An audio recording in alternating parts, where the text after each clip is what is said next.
Okay, so this has been a doozy of an Easter Sunday.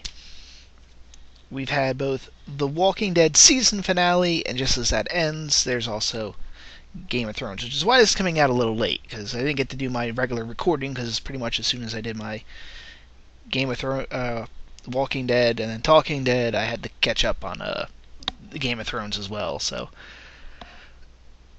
a lot to talk about today. It'll be two separate videos, don't worry. First off, Walking Dead Season 3 finale. Interesting, to say the least.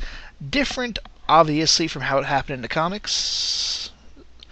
To the point where it's really quite clear that the comics, if you're going to use them as a direction for where stuff is going to go, very broad strokes. Like, I would probably at some point they're going to leave the prison and proceed up to Arlington, I believe, is where eventually there's another big town they wind up settling in, and Rick takes like the sheriff or something.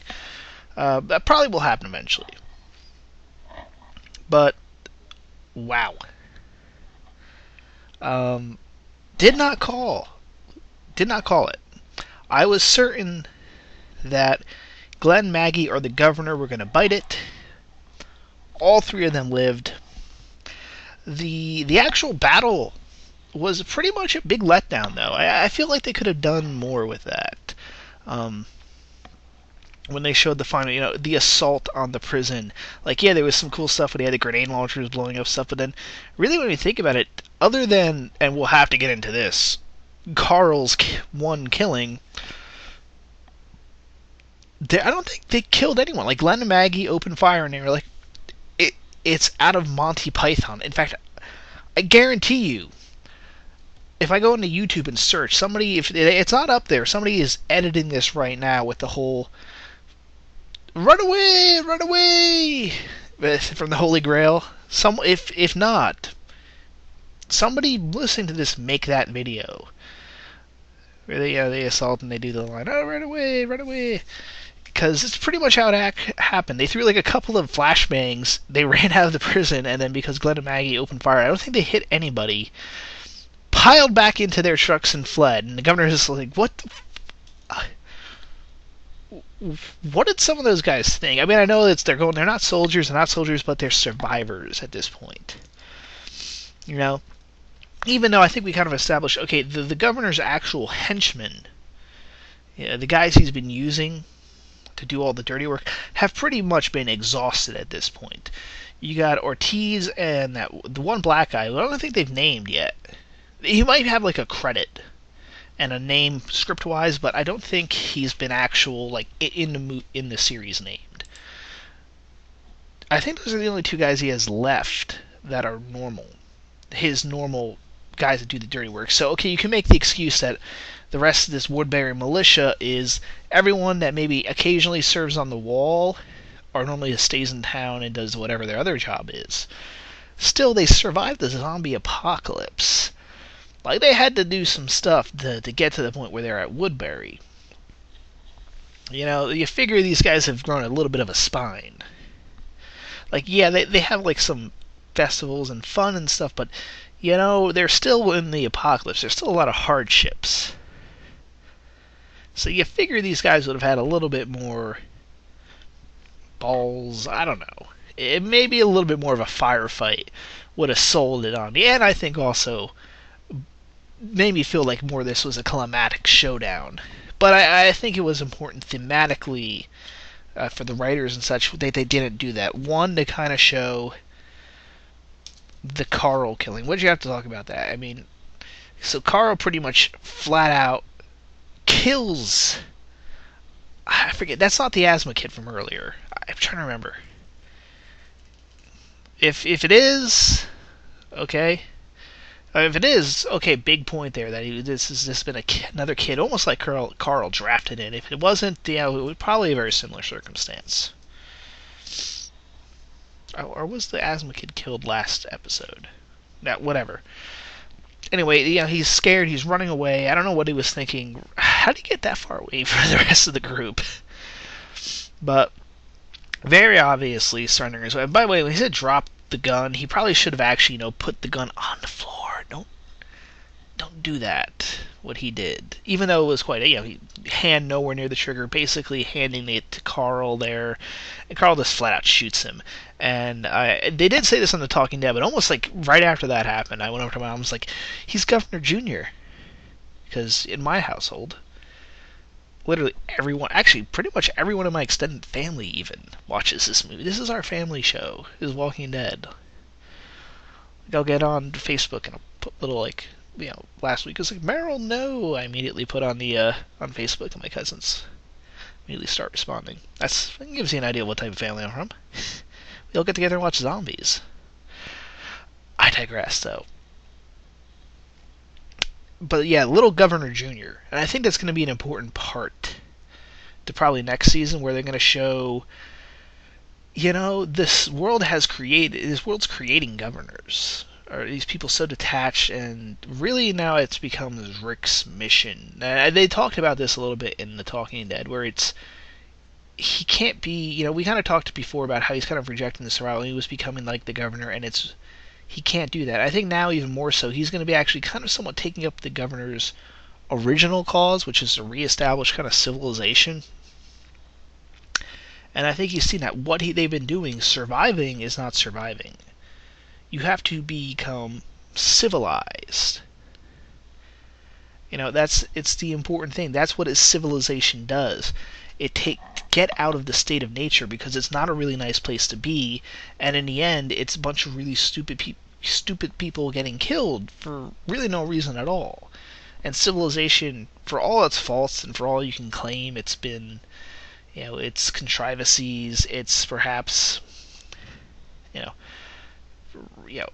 civilization's the rich killing, is, getting people to kill each other. Even with all that, you kind of see in this type of world, it's worth it. It's better than anarchy. It's better than this state of nature survivalism.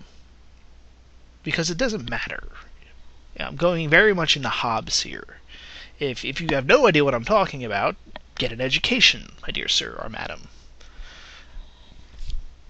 But I've read Leviathan, Machiavelli, Rousseau. Actually, Rousseau would have been rather blasé about probably the zombie apocalypse, but I digress. It's Rick's fully realization that civilization is important. One, he can't be the leader. That's the first thing. You can't be the sovereign. Next, we're getting very Hobbesian into this. I'd say we're getting Nietzsche, but I hate Nietzsche, so. And Nietzsche's stupid. They're getting very Hobbesian in the ideal. Actually, no, it's a rejection of Hobbesian, because Hobbes would have, invested it into what Rick was doing, and what the governor's doing is how you run things. Is everyone devolves authority to the guy in charge, and he's basically in a state of nature where you basically had these two groups of people. Actually, I started off with saying this is very Hobbesian. It's actually very much a rejection of Hobbes. Getting very academic, I know. I apologize, but Hobbes and the Leviathan kind of argues for more of a kingship. And we actually see the fault of this. So actually, I said about Rousseau kind of rejecting earlier. He's actually more into this, where where I think where the show is going is a very Rousseau state. And I've lost about half of the people that were already watching this, haven't I? Most of you have absolutely no idea what I'm talking about. Well, that's okay. What I'm getting into basically is there's throughout the 1700s, 1600s, there's a great debate about how civilization began and what its value is. And the ideal of a state of nature is a world that there's no society or civilization. There's no nation, government.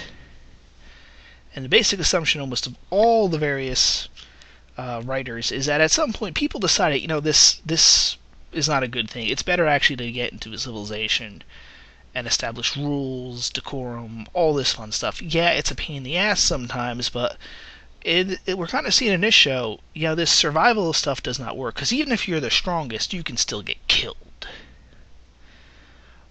Because you're either going to get older, or, in this world, anyone can pick up a gun.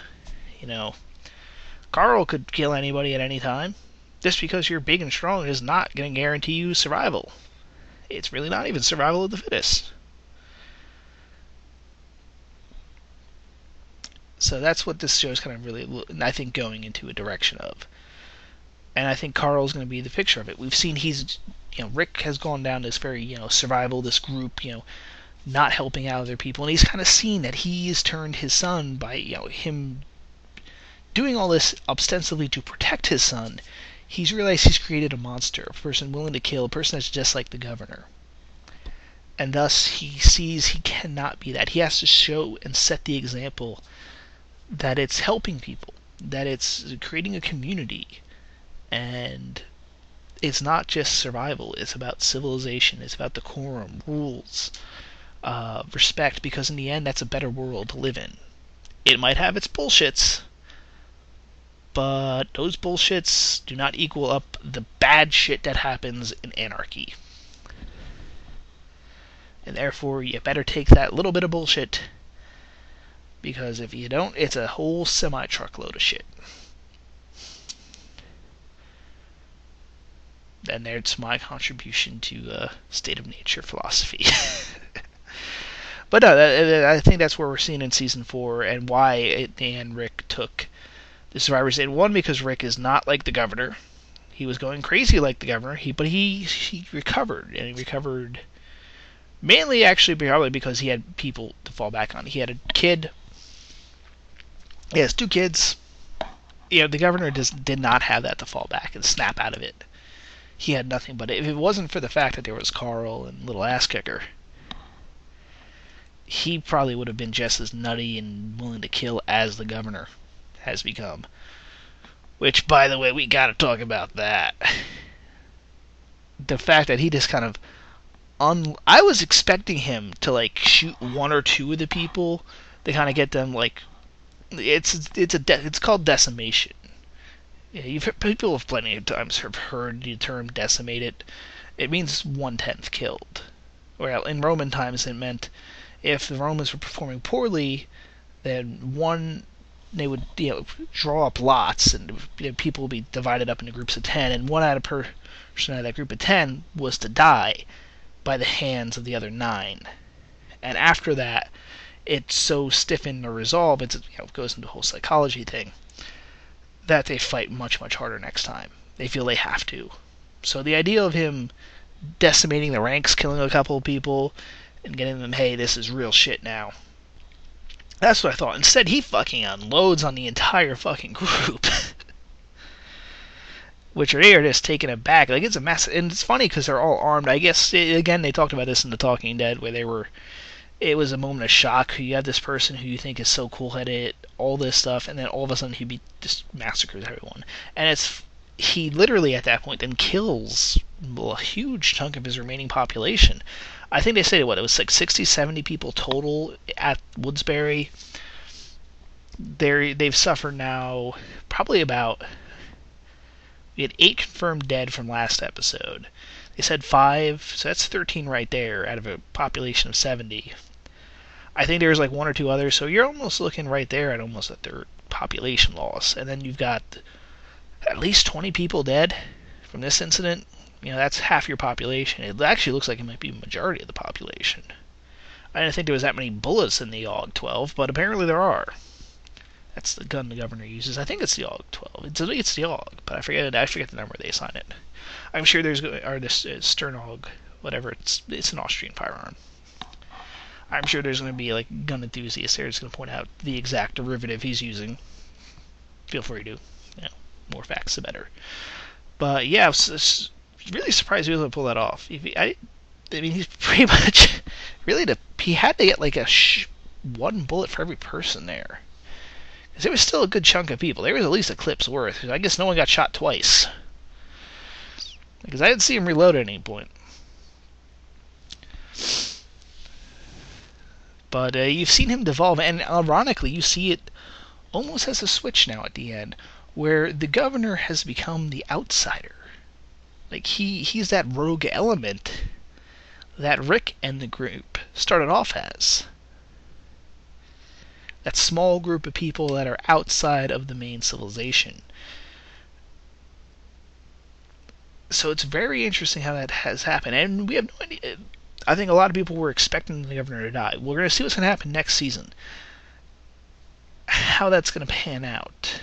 It's interesting because it's the governor, the unnamed black guy who really, if anyone knows his name, please post it in the comments so I can give him an actual name and it's not that black guy that follows the governor around, and Ortiz, and both of them kind of only seem like I'm going to go with you so you don't kill me type of a deal. It'd be very interesting how how loyal these guys really are, and what is the governor doing now? I mean, he has just gone completely off the rails. He's killed his people, his army, and then the rest of his population has, because of the one survivor, has come to Rick because that's the only place of protection. But that must have been also really awkward with Tyrese, because the only time he's seen Rick is Rick being completely paranoid. You think there was like a little conversation at some point, like as they're on their way to where they think that Andrea might be, like, yeah, by the way, last time you saw me, I was having some issues. I don't have that really anymore. I apologize. You wonder if they had that, or if not, there must have been at some point after, at least. He's got to go like, yeah, that was just a really weird time for me. I kind of, my wife just died. I had snapped a little bit. Sorry? Yeah, there had to be that. Come on. At some point, Tyrese was like, are you still, like, doing the crazy thing? Before we load up all these old ladies?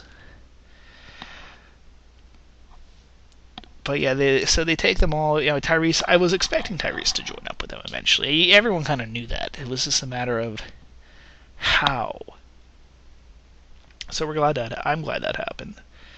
What else to talk about with that whole situation? It does certainly give them more cannon fodder. I like a lot of kids. So now we're gonna have. I think it's gonna be very interesting to have Carl now have to interact with these other kids, because in many ways they've been raised still as children, much like how Lori was there trying to keep Carl as a child.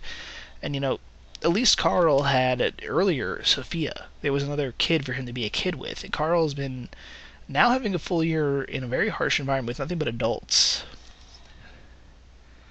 which has made him prematurely mature. It's kind of an awkward term to use there, but you can't just make a child mature. He's still a child.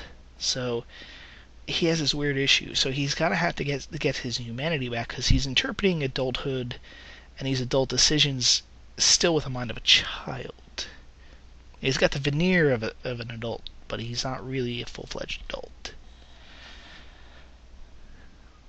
So it's going to be interesting to see his interactions with that. Because you have all these kids who have been essentially still raised as children. Yes, they maybe have seen some horrible stuff with the walkers, but they still have fun. They've been going to school and such, and Carl's been denied that ever since Sophia died. Yeah, there's Beth, who finally killed a zombie. Been waiting for that, some people have. Although I don't think that's canonically her first kill. It's her first kill on the screen, but the way she killed it, she wasn't very surprised. So I think she's probably killed a couple of zombies before. Or a couple of walkers, I should say. This, off-screen during that year they're on the road. But she's still she's a couple of years older than Carl there, so yeah, she's more of a teenager than Carl is. Or at least Carl's supposed to be. Do we know what age Carl's is supposed to be at? Because I remember we watched episode 1 the other day, and the first thing was man, Carl's young in this. Which is always the problem with television shows, if your seasons are basically equivalent to 1 year, it's fine. Every season of a show is equivalent to 1 year in this character's life. That's fine. It's easy to have kids then in that show, Stargate, if I remember back. Yeah, that show it wasn't the elaborate said, but it was basically taken every year in a show every season is a year in these characters' lives, hence a couple of the characters that had kids and such, when they would come back to them every now and then, they were older, but they were supposed to be old. Shows like this and Lost, big problem when it's only taking place a couple of months have happened. Game of Thrones to a certain degree as well, but at least in the series, the TV series, it's a little more vague on what the time span is for this. We can maybe buy that this war has been going on for like 2 years, maybe, to explain why a couple of the characters seem to be aging. Like season 1, Joffrey and Stanza Stark.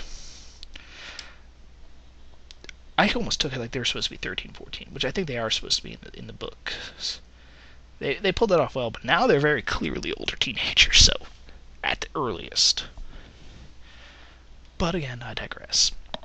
Because we haven't even talked about the big thing. An unfortunate character death and a double whammy. Milton and Andrea. Sad to see both these characters, because I was really hoping Milton was going to somewhat join the group. He seemed like a character that would fit in rather well with that group. And perhaps that would have been a great excuse for him to reveal some of the backstory of the governor. Like, I know in the comics he was originally like a school teacher. Very late. Actually, I think in the comics it wasn't even a school. It was something where even like Philip is actually his brother's name, and all this was his brother's, and he took on his, like, it was weird. I hope they dropped that part. But we get none of that. Like, he kind of said he knew Philip before Woodsbury. So did that mean he knew him in his?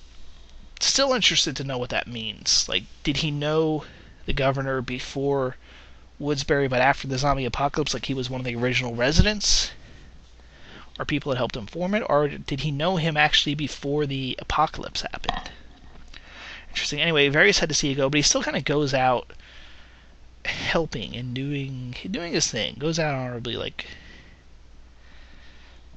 very sad. He had to go. He finally tried to turn on the governor, which I think was one of the things that really helped him snap. I think that was really Milton finally going completely no against the governor, to the point where he right out tried to kill the governor. Governor put that knife in his hand and said, "Kill Andrea." He leans towards him, he just turns around and he says, "No, I'm going to try to kill the governor." Of course, the governor kills him. But that, I think, psychologically upset him, because you could tell the governor was, in his mind, trying to figure out a way with his own philosophy to make Milton try to save him. Like, I don't think there were any other character he would give this chance to of redemption in his eyes. Like, okay, you killed these walkers, you kind of betrayed me, you didn't tell me about her, but you know what? You kill her, I will forgive you, because now you're proving it. Now you've learned the lesson that I want you to learn. The governor tries at that. He's kind of constantly tempted to this, but even when Tyrese and his sister wanted to stay, like, there was a moment, I think, in his character that he wanted to shoot them, but instead he was like, I have to maintain his appearance. Maybe they've got a little bit of a point. Fine, I can let these two do. He kind of wanted to do it right then, and I think you can see that build up to where he was, what happened in the end, where he just killed everybody. And it started with Milton. And then, of course, Andrea. Kind of sad. I think she still had, somewhat they've been talking about how she's got places, that was the end of her story. I don't think so. She had an arc, but I wanted to see now that she's had that arc, how does she set up, how does she change, show us that change that she can give to the group, and how she can interact with new characters. I would have liked that, but again, good for this show to keep you on edge. Who's going to die? You don't know who's going to die or when they're going to die. So I do still applaud them for killing off this major character. It's sad. Unfortunately, somewhat we've gotten to the point where it seems like they're still killing off characters, but it's only during the end of the season or the end of the mid-season.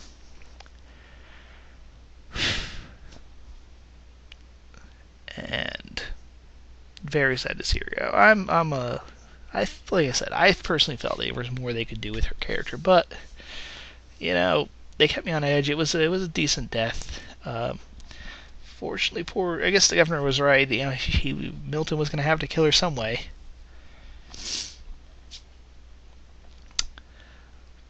And now it's horrible because we don't have any guide to figure out when who has a bad ideal, because normally whoever Andrea wants to have sex with is who we should not trust. There's our moral compass. It's a compass that points south, but once you know where south is, you also know where north is. So sad to see that go. I'm looking forward to the fourth season. Glad that we see that it's coming right in the fall, so that means they're probably filming right now, if they're not done filming. It's going to be interesting to see. I think I've already talked about enough about the idea of what the next season is going to be. It's still going to be very interesting to find out what the governor is going to do and how long he's going to last in season 4. I actually wouldn't be too surprised if he's dead by mid-season. Or if he... outside chance he dies at the beginning of season 4. But it's going to be interesting now because, in the comics, they're kind of driven out of the prison by the governor's militia. There is no governor's militia now. It's him and two guys who are not quite sure if he's actually going to, are going to stick with him.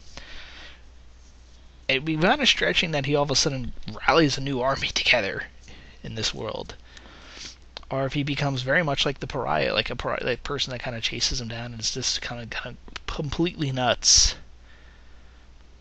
and is just like a serial killer almost. It'd be interesting to see how that happens, or what happens. Anyway, so that's it for season 3.